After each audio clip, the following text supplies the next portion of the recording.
નમસ્કાર દર્શક મિત્રો, હું જપન શાહ, કાનમ એક્સપ્રેસ ન્યૂઝમાં આપનું સ્વાગત છે। જોઈએ આજના મુખ્ય અને મહત્વના સમાચાર।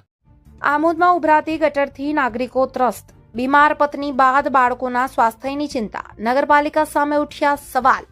આમોદ શહેરમાં વારંવાર ઉભરાતી ગટર અને ગંદા પાણીની સમસ્યાને લઈને નાગરિકોમાં રોષ જોવા મળી રહ્યો છે। એક જાગૃત નાગરિકે મીડિયા સમક્ષ રજૂઆત કરી નગરપાલિકા તંત્ર સામે ગંભીર આક્ષેપો કર્યા છે।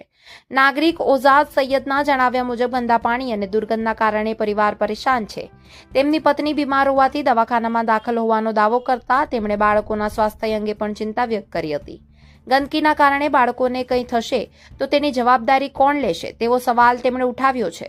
રજૂઆત બાદ નગરપાલિકા પ્રમુખ મહેન્દ્ર દેસાઈ દ્વારા તાત્કાલિક ગટર સફાઈ માટે કર્મચારી મોકલવામાં આવ્યા હતા। જો કે નાગરિકોનો આક્ષેપ છે કે ગટરમાંથી કાઢવામાં આવેલો કચરો યોગ્ય રીતે દૂર ન કરાતા ફરી ગંદકીની સ્થિતિ સર્જાઈ હતી।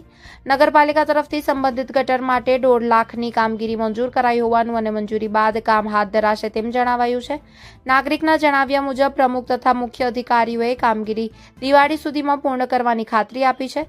હવે સવાલ એ છે કે કાયમી કામગીરી પૂર્ણ થયા પછી નાગરિકોને ગંદકી વચ્ચે કેટલો સમય રહેવો પડશે?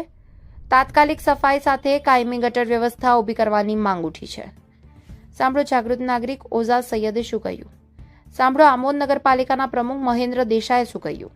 રિપોર્ટર મકસૂદ પટેલ, આમોદ। શું કહેશો આજે એજાજ બાપુએ જે અત્યારે નગરપાલિકાની ઉપર આક્ષેપ કર્યા છે કે મારું કામ નથી થતું? અવારનવાર જે એજાજ બાપુ છે તે અવારનવાર એમની અરજી અમે જે 3 મહિનાથી અહીંયા વહીવટમાં બેઠા એમને 2 વખત અરજી આપેલી છે। એના અનુસંધાનમાં જ્યારે એ ભૂગર્ભ ગટર યોજના હતી એ વારંવાર ત્યાં ચોકઅપ થાય છે, છેલ્લું જ એમનું ઘર છે, પણ કહેવાનો મતલબ એવો છે કે તઈ એ સોલ્યુશન આવ્યું નથી। એટલે મેં સ્પેશિયલ 12/6/2026ના રોજ સામાન્ય સભાની અંદર સ્પેશિયલ ગટર લીધેલી છે એમના ઘરેથી લઈ અને જે ધોબીને આગળ જે પાછલા પટેલ ફળિયાની અંદર જે ગટર નીકળે તે ગટરનું આજે એસ્ટિમેટ બની ગયું, ટીએસ પણ મળી ગયેલી, તાંત્રિક મંજૂરીની અંદર છે। હવે પછી એનું ખાલી ટેન્ડરિંગ પ્રક્રિયા જ બાકી છે, તો એનો કાયમ ઉકેલી આવશે। અત્યારે જે ભૂગર્ભ ગટર યોજના છે તે સદંતર બંધ કરવી મારા માટે મુશ્કેલ છે, કારણ કે ત્યાંના રહીશોની જે એ છે એક જણના લીધે કે એ ગટર લાઈન બંધ ના થાય। જ્યારે એમની અરજી આવે ત્યારે અહીંથી અમે માણસ મોકલીએ અને પ્રોબ્લેમનું સોલ્યુશન કરીએ। सैयद एजाज हुसैन। શું થયું? મારે ગટરની બાબતે નગરપાલિકામાં મેં લગાતાર અરજી કરેલી છે પણ મારું કોઈ સાંભળતા નથી। લેખિતમાં બી આપેલું છે, જબાનથી બી કહું છું ને અભી ગયા ગુરુવારે શુક્રવારે બી મેં અરજી કરી એમના ચોપડામાં।